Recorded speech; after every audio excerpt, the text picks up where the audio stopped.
Welcome to Slice Property Made Possible. This season is powered by New Zealand Home Loans, local mortgage mentors who have been helping Kiwis achieve their financial goals for 27 years with proven results. The thing I love about NZHL is the mortgages are tailored for you with ongoing personalised service, coaching and tools to put you in control. It doesn't end with buying your property, they continue to help you pay down any loans and build your wealth, which can't be said about all advisors. This season, we will be playfully roasting everyday buyers and experts so you can learn from our mistakes. Head to today's episode notes to get access to our free home buyers software and your very own NZHL advisor.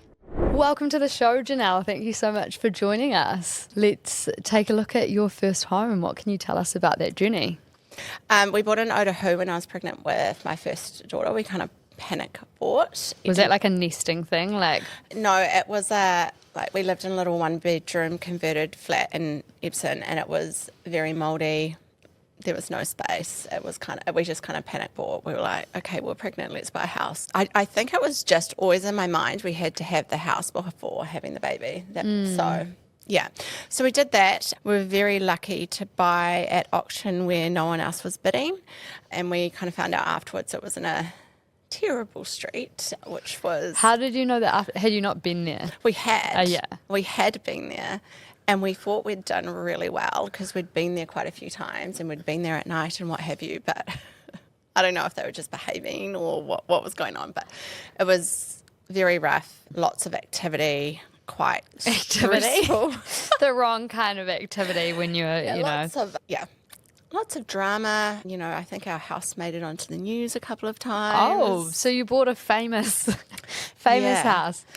Yeah, so when we went into lockdown, we decided, all right, it's time to find our way out of here, and we completely renovated the house. So this home's in Otahu, right? Otahu, yeah. So we ripped out tiles, we redid walls, cabinets, everything, just completely DIY'd it. I got a few scars along the way and a few hospital visits and what have you. But at the end of 2020, kind of when we were coming out of the major lockdowns, we went to auction and we managed to sell for about $200,000 above what we bought for. Nice. Yeah, so it was all worthwhile. Sort of worth it. Yeah. It was worthwhile. I don't know if it's a path that I'd recommend for most, but we got there. But look, if you knew you were purchasing in not such a great area and to DIY and you're willing to do that, sometimes that is the way on the ladder, and it's great that you saw that as a stepping stone. I would probably say my husband saw that as a stepping stone. It's great that your husband saw that as a stepping stone. Yeah. Well, it worked out in the end. Yeah, absolutely. So what it did mean is that we had a really healthy deposit to buy our second home. Yeah. So it kind of just opened up options for us, probably too many options because we kind of didn't know where to go next. Yeah, and what was that journey like the second time? Obviously it was quite quick the first time and you went through that process and potentially you would have done more due diligence around where it was and things like that. Yeah. But the second time having kind of bought before, what was that journey like?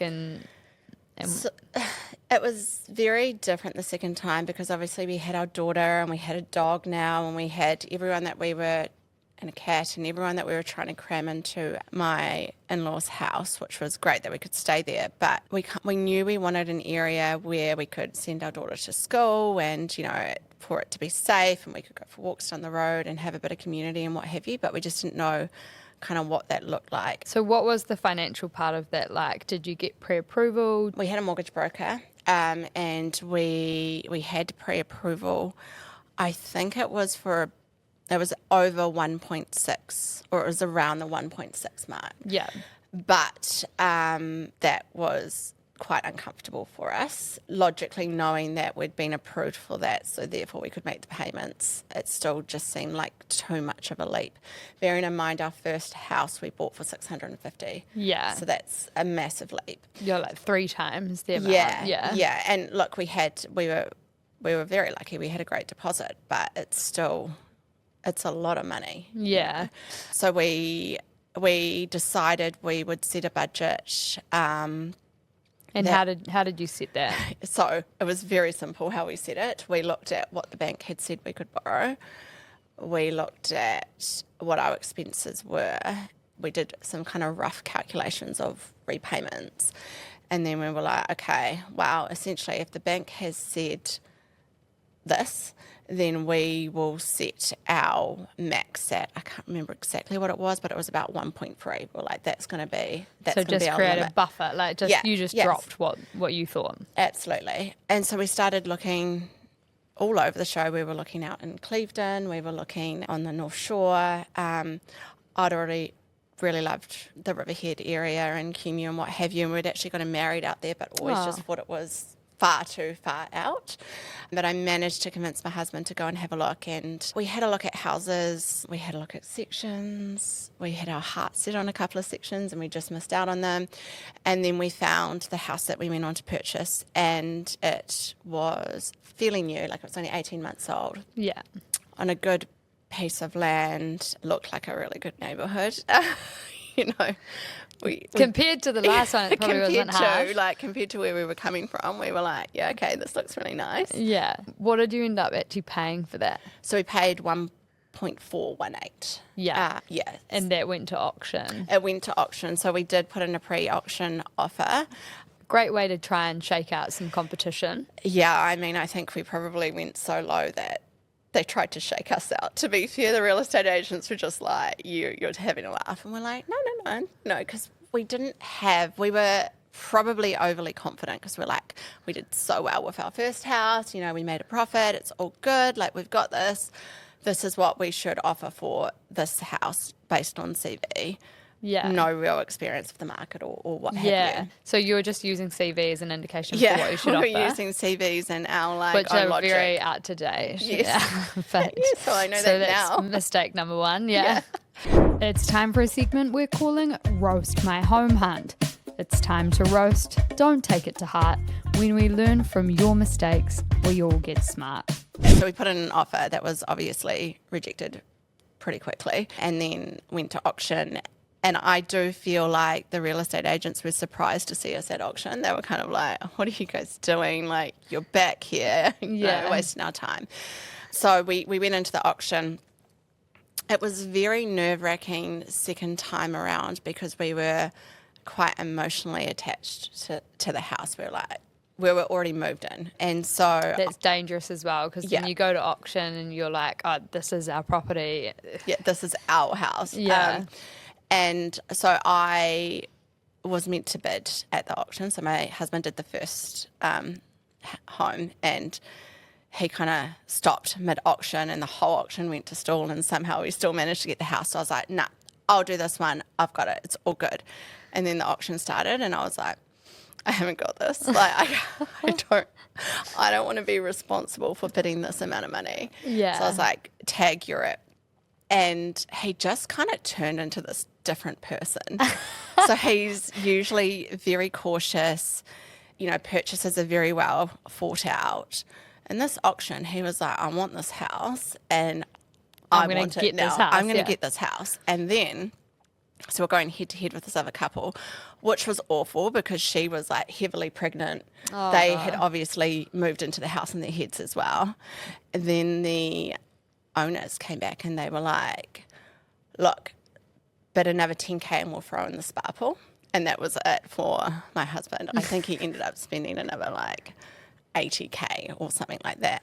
Beyond what you'd agreed or your budget. Oh, so yeah, we ended up about 80K above our budget. Mm-hmm. And so I'm sitting there at the auction and I'm like hitting him, but trying not to make hand movements because I'm like, I don't want to bid. Like I'm trying to hit him and kick him and I'm like, just stop. He didn't stop. We won the auction and then... You get a spa pool? We got a spa pool.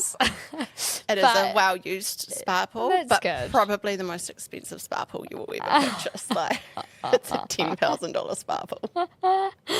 Oh no! But I mean the bidding, you know, it's an emotional process, right? And that's one of the dangers and one of the lessons I think is that you do have to have that top max, and you have to stick with it. And if you do think that you can't, then it might be worth getting someone else to bid on your behalf. maybe we should have had someone else bid on our behalf, because I don't think either of us were quite in the right frame of mind to stick to budget or to maybe even place a bid. Yeah, you can get an agent to do that. You don't have to tell them what the budget is, but just for those listening, you can ask an agent on the day to actually just raise their hand and do the bidding, and that kind of creates a little bit of a buffer, a barrier and removal, so you can sit and watch, because otherwise it's sort of, you're in it, like you're playing the game and you can't watch the game when you're bidding, and it is a bit all consuming. So that is an option. You don't have to tell them how much you're going to go to. You can just tell them, hey, now bid, you know, and you can tell them and get them to do it. You still need to know when to stop, though. What that upper limit is. Yeah. And then what that upper limit is. So luckily our upper limit was what we paid, right? Yeah. So we were really lucky there. And looking back now, I think we made the right decision. Yeah. We didn't overspend for what the house was worth. It was just that we didn't stick to our budget. Yeah. And then were there challenges with that once you got into the home and trying to make repayments? Yes and no. So in terms of repayments, we knew, and that's the other thing, we had the buffer of what we knew we could borrow. So we'd done the calculations, like we knew as it stood we could make the repayments. Yeah. But we were pretty locked into this mortgage. Like, so because we had such a good deposit, we had all of our savings and what have you tied up into an offset account, which is great because it reduced the interest we paid. But what it meant is we couldn't access any of that money. And then all of our salaries and our income were tied up to the actual repayments and just general living costs. Yeah. So it's, of course you knew you could afford it because you did get pre-approval. The bank said that you could afford it. Yeah. But could you afford your lifestyle with, you know, the payments that you took on, I guess is the question. Yeah. So I would say we had almost a bit of a restricted lifestyle. So we could pay our bills, we could send our daughter to daycare. There were bits and pieces we could do, but there was no buffer for anything over and above that. So we were quite refined in our budget. But probably the bigger concern was how this was going to go for the next 30 years, because this was locked in for 30 years, right? And obviously you'd expect to have, over the years, additional income and what have you. Yeah, you expect to earn more. But the foreseeable future was, okay, we don't really have a buffer. If something goes wrong or we need to do something, like we can't access any money without taking out another loan. We wanted to expand our family, and we had been trying to have a baby, hadn't happened yet. And I don't know why that kind of didn't factor into our budgeting when we decided what we were going to pay for the home. But we had to have this really horrible conversation after the fact. So we're all moved in and everything's all beautiful and great and what have you. And then we're like, okay, cool. So should we try for this baby again? And my husband's like, what do you mean? Like, we can't afford another baby. And I'm kind of like, what do you mean? Like, that was a non-negotiable. We didn't. Yeah, what? Like, what, you know. So disclaimer, it's all okay, he's alive, we're married, everything's fine. But like, there was obviously that put a bit of pressure on the relationship. Yeah, that was a lot of pressure, because it was kind of like, well, in my brain I was like, well, hold on, no, we want to extend our family, the house goes if anything goes. Yeah, so we've just bought and we're gonna have to sell the house again. Yeah. And in his brain he was like, well, you know, yeah, we want to extend our family, but we've just bought this beautiful house in a neighbourhood we love, you know, surrounded by friends and blah, blah, blah. So maybe the baby idea goes. How was the income like in terms of what you had coming in? We were both on around the 100K mark.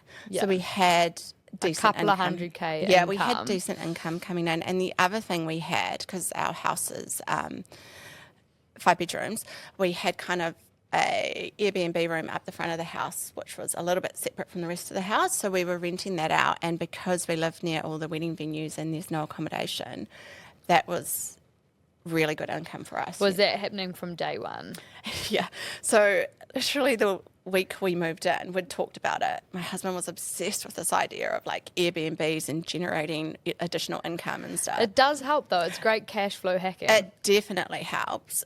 But I found out the week that we moved in, which was also the week of Christmas, that he had put the house up on Airbnb. Not the house, sorry, the room up on Airbnb. And we had a booking. And I was like, so we need to furnish the room. Like, you know. Yeah. But just a kind of side note on the Airbnb, we've been really fortunate that we have that space, because what we did work out when we went and spoke to someone about our finances and what have you was that if we had someone in the room 1 or 2 nights a week, that could take about 2 years off our mortgage. Going back to that income piece as well, so you had about 200k in income coming in and your lifestyle was restricted. How much of that income actually ended up going to the mortgage? At least one salary. Yeah. So 100k. So at least 50% of your income was covering that. Yeah. Yeah, which left you 50% for you two, one child, and potentially another on the way. Yes. Yeah. Yes. So that's where it gets tough, I guess. It's not that you didn't have the funds available. That's right. It's not that the bank didn't see that, you know, if times were tough, you could meet the repayments. Of course you could, but it's actually having clarity around your financial goals and actually your budget holistically outside of that home loan. That's right. I mean, because when we took out the loan, we definitely took security in knowing that the bank had stress tested us, of course. But if you think that through, the bank never even met us. They don't know anything about us. They didn't know where you like to eat brunch on a Sunday. Yeah. No, you know how didn't they know always. if I was having smashed ever on toast every morning. That's or where I was like, leaning.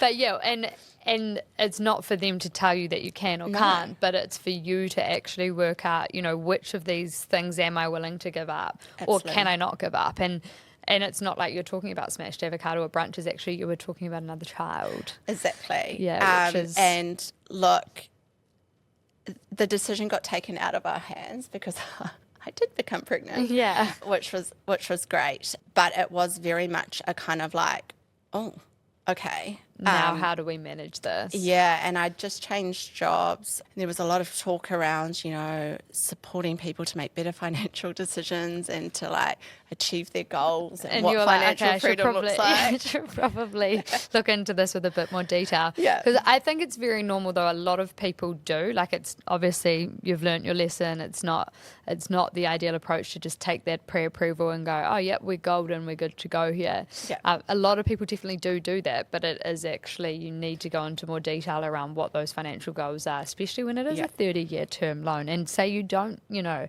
increase your salary that much to increase the lifestyle or like to afford the lifestyle and the children or the wedding or whatever it is that's also on the horizon.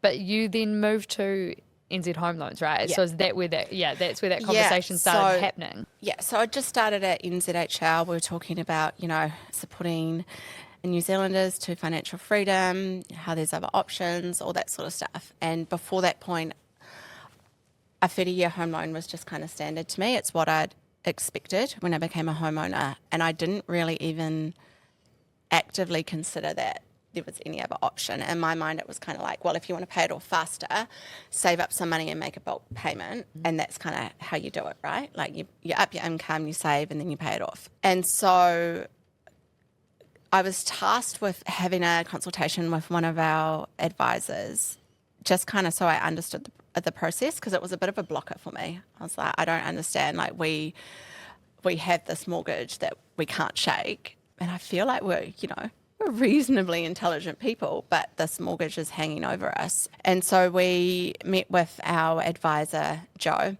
and she kind of went through the ins and outs, quite detailed, you know, what we were spending on all the different bits, right down to like haircuts, how often you're getting a haircut, that sort of thing, all the incomes, how much Airbnb was making us, which obviously fluctuates quite a bit, but what we could rely on, what we couldn't, and what that looked like in a bigger picture. And what came out of that meeting was that if we set up our mortgage to better support us, it would be possible to pay off our home loan in 13 years, so down from 30, and keep the house while we had a baby. Amazing. Yeah, so that was the thing, right? Because we were kind of resigned to the fact that, okay, look, if I go on maternity leave, we might have to at some point say goodbye to the house or rent it out or do something in the short term. So not actually having, the education around actually how you can manage, but and then also the tools though Yes. the systems to almost put in place. Well, how can we make it so that we can manage these fluctuations in cash flow and things like that? Absolutely, because you have fluctuations with interest rates, for example, as well, right? So your costs are never going to be constant the whole time.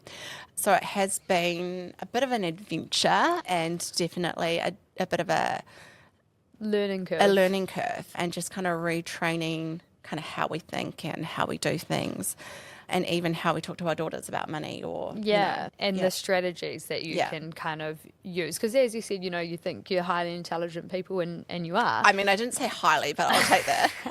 You think you're averagely intelligent people and you are, but it's actually, there's more to it than that. If you don't have the right support, if you don't have the right broker, that can make things more challenging. And if you think about transactions as a one-off purchase as well. So I think for a lot of those listeners that are looking at buying, don't forget that, I know there's so much to work through when buying your first home, but also think about those partners over the long term, because they are going to be there to help you continue on that wealth journey. It's not like you buy the house and now you're rich. Unfortunately, you've just taken on the biggest loan of your life and you're actually poorer than ever. But there's good debt and bad debt. But that's where it becomes really important to take those next steps and have that right partner to support you to go, okay, so we've taken the bank's money to try and grow something here. How do we actually, and I think that's move forward? That is the most important thing. Now I look back and I'm like, okay, so we kind of went into an auction. We're just going to drop, about $1 million. We're going to pick up a loan that's, give or take $1 million because it suits our finances right now. Hopefully that doesn't change for the worse in the future, but that suits us right now. But then, as it evolves, what are we going to do? It's having that ongoing advice, which has been so important to us in particular, because as you get in control of your finances, things open up for you and there's new opportunities, or you may actually start to dream a bit bigger or whatever that is, and life just doesn't stand still. So having someone that you can go, okay, cool, this is our next step is really important. Yeah, absolutely. Well, thank you for sharing your learnings. I think it's great to hear someone who, and with your best intentions, kind of followed the pre-approval process, what they thought the banks were advising them on, but actually didn't maybe read the fine print, and they don't provide financial advice when they're doing that.